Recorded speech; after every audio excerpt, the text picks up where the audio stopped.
आप लोग, welcome to my YouTube channel physics concept. मैं सईद और आज हम डिस्कस करने वाले हैं 11th स्टैंडर्ड का सेकंड टॉपिक जिसका नाम है स्केलर्स एंड वेक्टर्स। पिछले चैप्टर में हम लोगों ने स्टडी किया है यूनिट्स और मेजरमेंट के बारे में। उसमें हमने स्टडी किया है कि यूनिट्स क्या होते हैं, मेजरमेंट की जरूरत क्यों पड़ती है, उसी तरह से यूनिट की जरूरत हमें क्यों पड़ती है।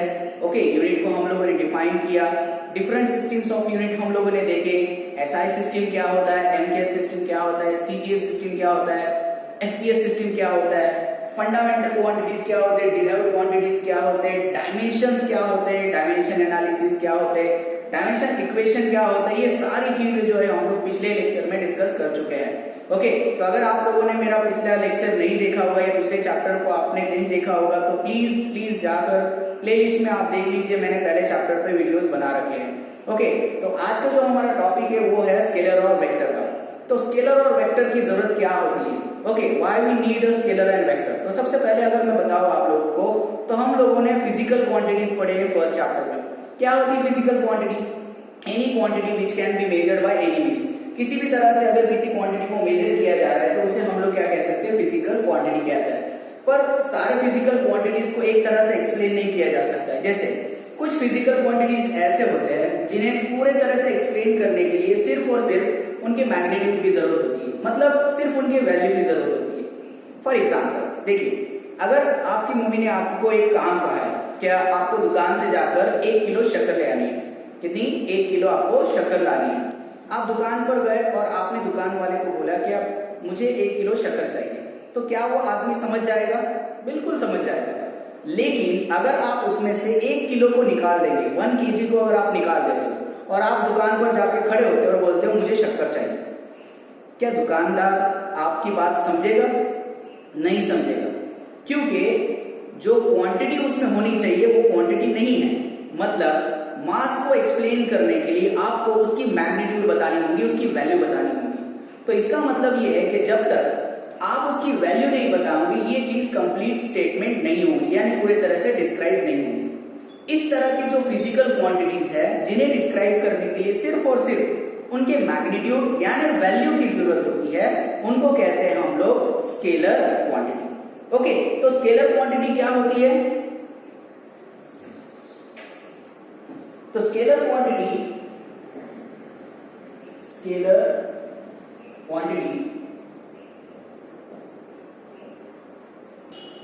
so the scalar quantity, the physical quantity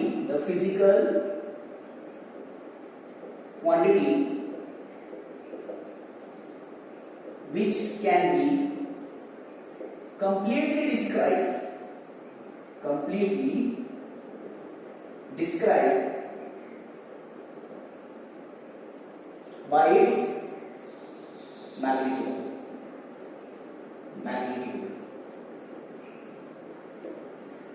okay, या फिर आप ऐसे कह सकते हैं only due to its magnitude. Okay, only due to its magnitude.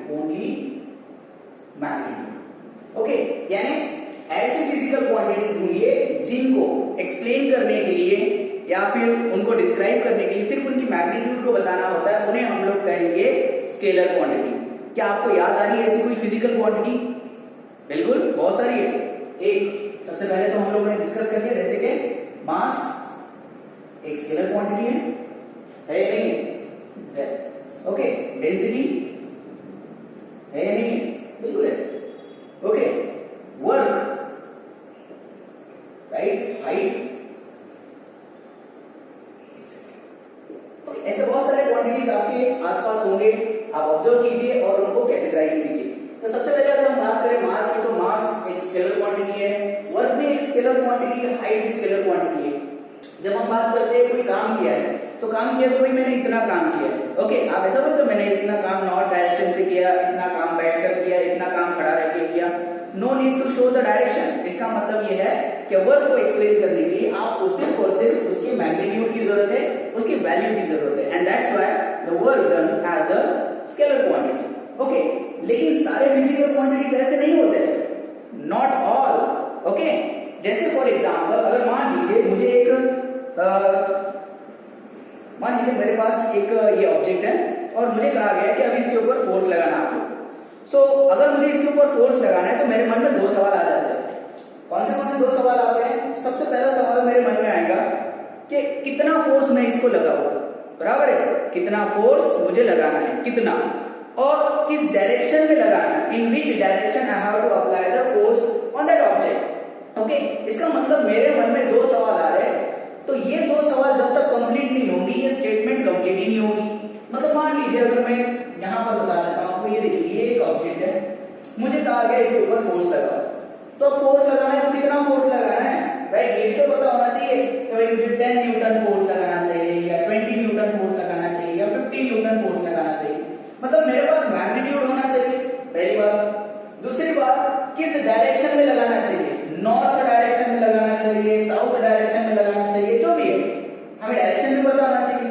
अच्छा, दोनों में से अगर एक टर्म को भी अगर हम लोग इसके साथ ना जोड़े तो ये स्टेटमेंट कंप्लीट नहीं होगी। फॉर एग्जांपल, अगर मुझे बोला है 20 न्यूटन का फोर्स लगाओ, ठीक है, 20 न्यूटन का फोर्स लगाते हैं और फिर से यही सवाल आ जाता है कि किस डायरेक्शन में लगाना है। अरे भाई नीचे से लगाना है, ऊपर से लगाना है, इस तरह से कौन से डायरेक्शन से लगाना है ये भी तो आपको पता होना चाहिए।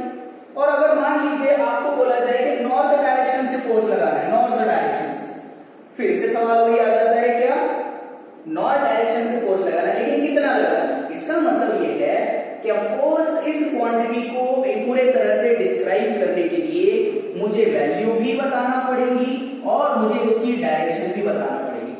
अगर मैं ये दो चीजों को साथ में मिलाकर इस चीज को डिस्क्राइब करूं तो ये पूरे तरह से डिस्क्राइब हो जाएगी। जैसे apply the force of 20 Newton in north side और नॉर्थ डायरेक्शन और साउथ डायरेक्शन, जो भी है, left side, right side, up side, down side, जो भी है, जब तक आप इन चीजों को एक्सप्लेन नहीं करेंगे ये चीज एक्सप्लेन नहीं होगी। ओके, तो दुनिया में कुछ ऐसे फिजिकल क्वांटिटीज भी है जिन्हें एक्सप्लेन करने के लिए आपको उसका मैग्नीट्यूड तो बताना ही होता है, उसी के साथ साथ उसकी डायरेक्शन भी बतानी होती है। और ऐसे फिजिकल क्वांटिटीज को हम लोग कहते हैं vector quantities, vector quantity. So what is the vector quantity? The physical quantity which can be completely described by its magnitude and the direction. The physical quantity which can be completely described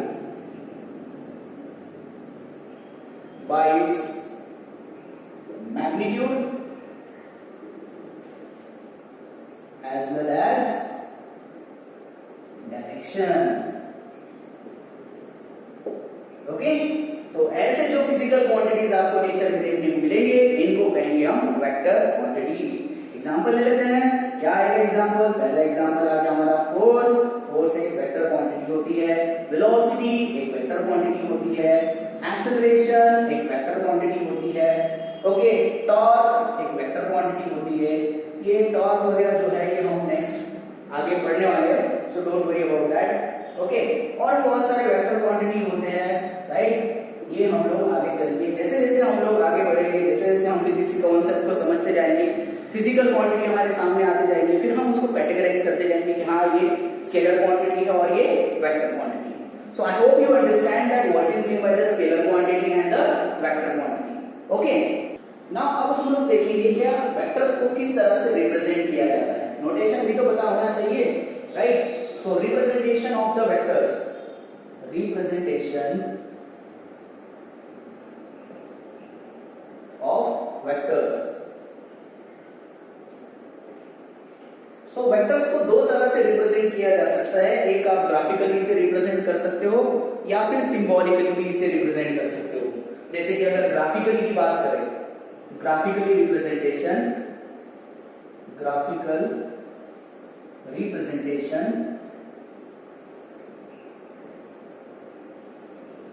so graphical representation में actually हम लोग एक line segment draw करते हैं with the direction.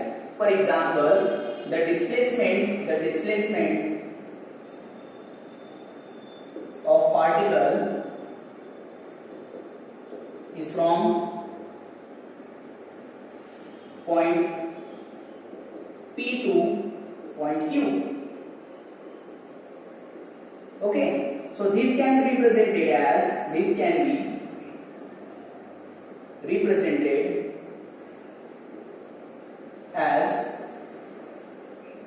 P to Q. Okay, P से Q तक displacement कैसा बता रहे हैं, डिस्प्लेसमेंट कैसा बताया जा रहा है, P से Q तक.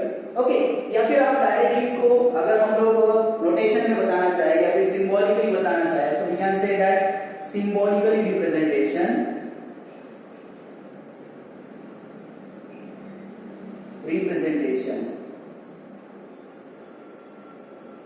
so we can directly write as this is nothing but the PQ bar, right? PQ bar आप ऐसे लिख सकते हो, या फिर the force can be written as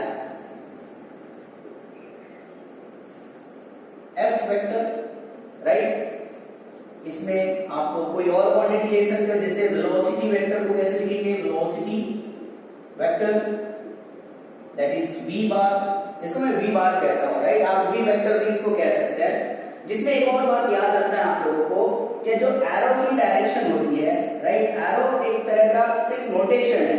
okay, ये कोई चीज की डायरेक्शन नहीं बताता. मतलब एरो इधर दिया है, इसका मतलब ये नहीं कि आप कोई चीज को फोर्स इधर लगा रहे हो. ओके, आपको एरो हर तरफ वेक्टर में इसी तरह से देना है. जैसे कि अगर आप एक्सेलरेशन लिखोगे तो भी वेक्टर ऐसे ही रहेगा. ओके, यानी ऑब्जेक्ट अगर राइट साइड में जा रहा है तो वेक्टर उसी डायरेक्शन में है, और लेफ्ट साइड में जा रहा है तो उसी डायरेक्शन में. मतलब मैं आपको ये बता रहा हूं, नोट ये याद रखिए that arrow above it just a notation, it's not showing the direction of the object, right? ये डायरेक्शन नहीं बता रहा है.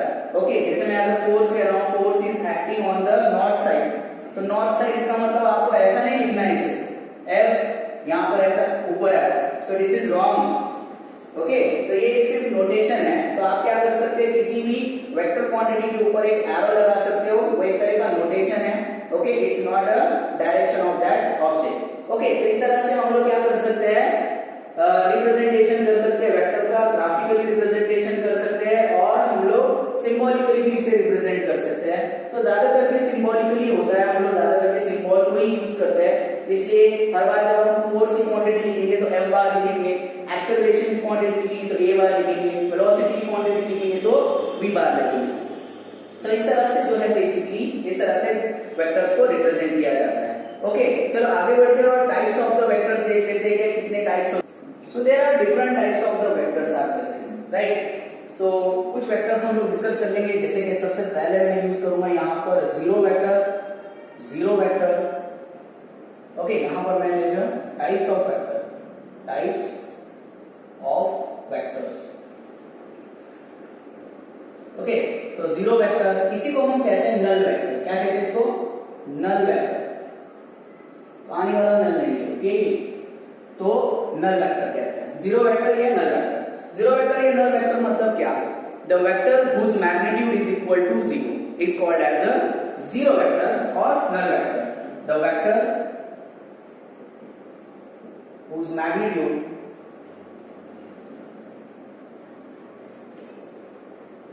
is zero is called zero vector or null vector.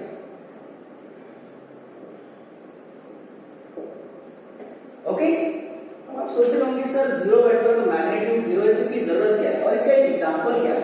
तो इसका एक एग्जांपल मैं आपको बताता हूँ. इसका एग्जांपल जो होता है, राइट, इसका एग्जांपल जो होता है, the car moving with constant velocity has acceleration vector zero, है ना? अगर कोई कार कांस्टेंट वेलोसिटी से चल रही है तो उसका एक्सेलरेशन क्या होगा? जीरो होगा. क्यों? क्योंकि एक्सेलरेशन क्या होता है? Change in velocity v2 minus v1 upon t2 minus t1. Okay, 10th के पहले आपने कभी ना कभी पढ़ा होगा. बेसिकली 11th में आपने 11th के पहले भी इन्हें पढ़ा है. ओके, ऐसा नहीं कि नई चीजें आपके लिए, आपने इसे पढ़ा हुआ है. ठीक है, तो car moving with a constant velocity has acceleration vector 0, बराबर है ना। गाड़ी चल तो रही है लेकिन इसका एक्सेलरेशन वेक्टर क्या है, उसका मैग्नीट्यूड क्या है, 0। एक्सेलरेशन नहीं बदल रहा, क्यों, वेलोसिटी नहीं बदल रही। Okay, so we can say that there is no change in the velocity, so that acceleration will be equals to 0। It means that the acceleration vector of this quantity will be 0, और इसे कहेंगे हम लोग 0 vector. Okay, a bar is nothing but the 0 vector, right. तो हम लोग 0 vector को 0 vector से ही डिनोट करते हैं।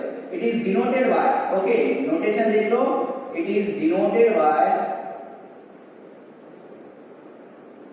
0 वेक्टर। ओके, और एक चीज हम बता सकते हैं इसकी सिग्निफिकेंस में कि हमें 0 वेक्टर की जरूरत क्यों पड़ सकती है। देखो 0 वेक्टर सेम उसी तरह से काम करता है जैसे मैथ्स में 0 काम करता है। इनकेस मान लीजिए अगर हमें कोई ऐसी फिजिकल क्वांटिटीज में ऐसी क्वांटिटी ऐड करनी है कि उस क्वांटिटी में ऐड करने के बाद भी उसकी वैल्यू ना बदले। For example, when I take that a bar is the one of the quantity and when we add with the 0 vector, so there is no change in the physical quantity, a vector में कोई बदलाव नहीं होगा। और अगर मुझे ऐसा कुछ करना है, क्या उस क्वांटिटी को मुझे 0 करना है, तो मुझे कोई ऐसी फिजिकल क्वांटिटी से मल्टीप्लाई करना पड़ेगा जो 0 हो, जैसे कि a vector into 0 vector, so that will give you 0 vector. तो इस तरह से मैथमेटिकल ऑपरेशन के लिए भी 0 वेक्टर का यूज किया जा सकता है। Okay, so can you understand that 0 vector क्या होता है? The vector whose magnitude is equal to 0 is called as a 0 vector. I hope आप इस एग्जांपल से आसानी से समझ चुके होंगे। The car moving with a constant velocity has an acceleration vector 0. Constant velocity से मूव हो रही है, इसका मतलब वेलोसिटी नहीं बदल रही है, इसलिए उसका एक्सेलरेशन नहीं चेंज हो रहा है, लेकिन गाड़ी में डायरेक्शन है। डोंट फॉरगेट अबाउट दैट, इसकी डायरेक्शन है। सो दैट्स व्हाई मैग्नीट्यूड तो 0 है लेकिन गाड़ी चल रही है। ओके, क्लियर है? So come to next point. Now second type लेंगे हम लोग रिजल्टेंट वेक्टर।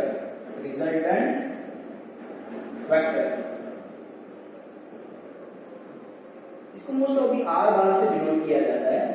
रिजल्टेंट वेक्टर क्या होता है, right? The result of two or more vectors can be represented by the single vector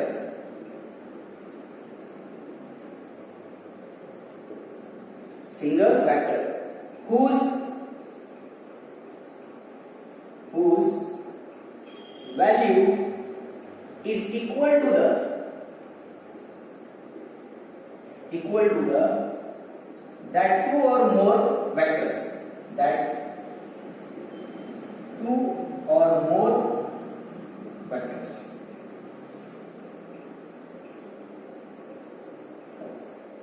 okay, मतलब ये क्या रिजल्टेंट वेक्टर क्या होता है?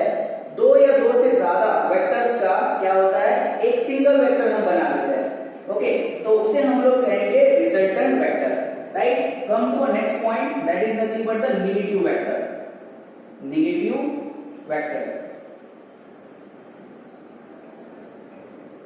वेक्टर क्या होता है? Negative vector is said to be, हम लोग क्या कह सकते हैं?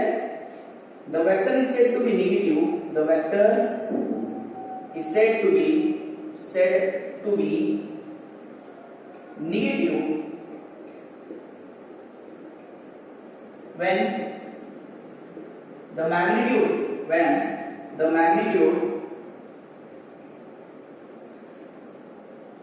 of vector is same, but the direction is opposite. Okay, for example मान लीजिए मेरे पास दो वेक्टर्स है, ये एक वेक्टर है और ये एक वेक्टर है। ओके, यहां पर ये बी वेक्टर है। सो यहां पर अगर हम लोग देखें तो ये दोनों भी सेम मैग्नीट्यूड के है लेकिन इनकी डायरेक्शन क्या है, अपोजिट है। तो हम ऐसा कह सकते हैं that A vector, right, is equal to minus b vector. Okay, so we can say that vector a जो है, right, उसका नेगेटिव वेक्टर कौन है, b है। या फिर आप वाइस वर्सा कह सकते हो, वेक्टर बी का निगेटिव वेक्टर कौन है? ए। तो इस तरह से ये हो जाते हैं हमारे निगेटिव वेक्टर। अब हम बात करते हैं इक्वल वेक्टर्स की। Now equal vector,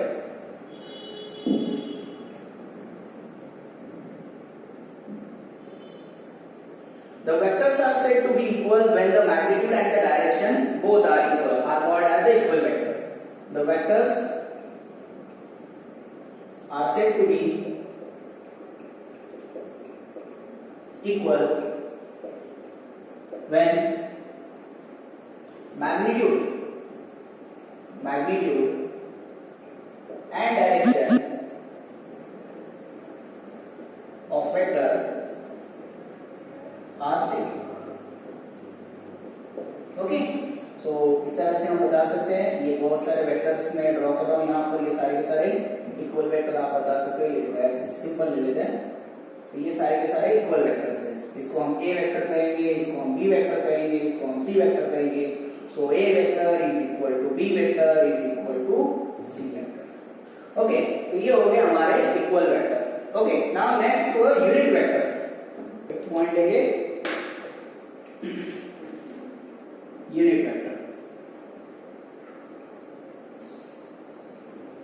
The vector whose magnitude is equal to 1, the vector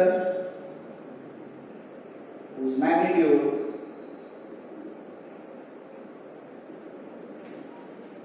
is equal to unity or 1। Okay, यानी ऐसा वेक्टर जिनकी वैल्यू जो होती है वो एक होती है, उसको हम लोग कहेंगे यूनिट वेक्टर। यूनिट वेक्टर ज्यादा करके डायरेक्शन को रिप्रेजेंट किया जाता है। Okay, suppose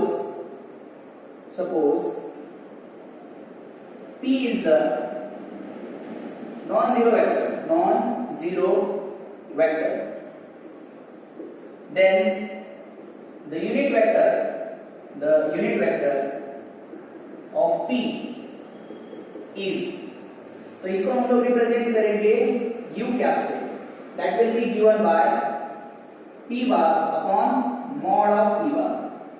okay, p bar upon mod of p bar, इस तरह से इसे रिप्रेजेंट किया जा सकता है, right. So why we use the unit vector? So unit vectors is used to show the direction of the object. Okay, unit vectors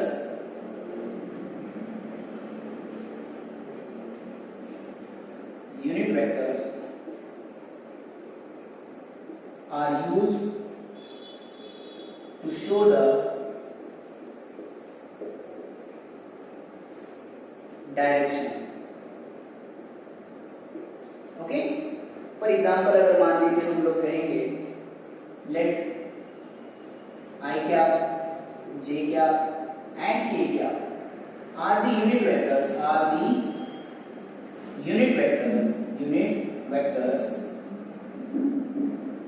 along x axis, y axis and z axis। Okay, मतलब ये कि अगर हम लोग यहाँ पर i cap लेंगे, so that can be written as that x bar upon mod of x bar। okay, then j cap can be represented as y bar upon mod of y bar। okay, then z cap can be represented as z bar upon mod of z bar। okay, तो इस तरह से जो होते हैं ये unit vectors होते हैं। मतलब कल को अगर आपको इस तरह से क्वांटिटी आ गई 2i कैप, सो 2i कैप क्या रिप्रेजेंट करती है कि 2 जो वैल्यू है ये x एक्सिस पे, 2 जो वैल्यू है ये कहां पर है? x एक्सिस पर है। Are you getting that, right? तो i कैप, j कैप और k कैप क्या रिप्रेजेंट करते हैं? डायरेक्शन को रिप्रेजेंट करते हैं। ओके, क्लियर है ये? आगे बढ़ते हैं और आगे नेक्स्ट पॉइंट देखते हैं हमारा, जो कि नेक्स्ट टाइप है, that is nothing but the position vector. So the position vector, the vector gives the position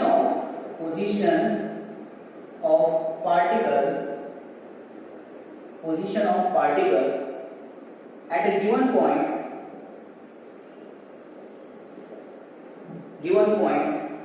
with respect respect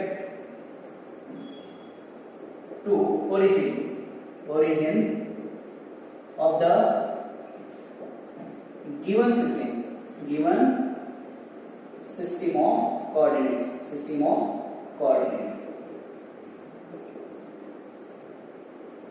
okay, मतलब पार्टिकल कहां पर है एग्जैक्टली वो कहां पर है ओरिजिन से ये बताने के लिए हम लोगों को एक पोजीशन वेक्टर चाहिए होगा। जैसे कि अगर मान लीजिए मैं यहां पर अगर ये डॉट बनाता हूं और बोलता हूं ये पी पॉइंट कहां पर है, ओके आप बोलेंगे सर बोर्ड पर है, आपको नहीं समझ रहे। ओके मुझे समझ रहा है ये, लेकिन बोर्ड पर तो है, लेकिन एग्जैक्टली इसकी पोजीशन क्या है तो ये हमें तभी पता चलेगा जब हम लोग इसे कोऑर्डिनेट सिस्टम में रखेंगे। तो ये मैंने इसे कोऑर्डिनेट सिस्टम में रख दिया, ओके, और यहां से ये इसका ओरिजिन हम कंसीडर कर लेते हैं। तो अब हम लोग बता सकते हैं कि ये ओरिजिन से यानी एक्स एक्सिस और वाई एक्सिस से एग्जैक्टली कितनी दूरी पर है। तो अगर हम लोग कहेंगे ओ, इसको हम कहेंगे सेंटर से ओ, तो ये ओपी बार अगर मैं कहूंगा तो that is also called as a position vector. तो इस डायग्राम के हिसाब से अगर हम लोग देखें तो OP bar is also called as a position vector और या फिर आप इसको बोल सकते हैं आर बार, जैसे मैंने कहा यहाँ पर लिखा हुआ है, that is also called as a position vector. Okay, तो पोजीशन वेक्टर क्या होता है, किसी कोऑर्डिनेट सिस्टम में जो पार्टिकल होता है तो उसकी पोजीशन बताने के लिए एक वेक्टर यूज होता है जिसको हम पोजीशन वेक्टर कहते हैं। I hope you understand what is meant by the vectors and what is meant by scalar. Okay, इनका डिफरेंस क्या होता है ये आप समझ चुके होंगे, टाइप्स ऑफ वेक्टर आपको समझ में आ गया होगा। If you understand please like my video, subscribe my channel.